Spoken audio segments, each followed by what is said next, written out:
Das war unser Silvester in Singapur. Wir starteten am Nachmittag an der Marina Bay Promenade, von wo aus wir die beste Sicht auf das Marina Bay Sands Hotel hatten und ein wenig rumspazierten.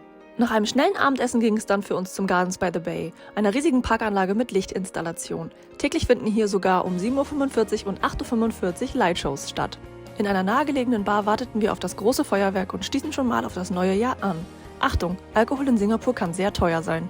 Um Mitternacht war es dann endlich soweit und wir zählten zusammen mit Tausenden von Menschen an der Marina Bay den Countdown runter. Das Feuerwerk war eines der schönsten und wohl das größte, das wir je gesehen haben. Silvester in Singapur war für uns ein ganz besonderes Erlebnis und eine eindeutige 10 von 10.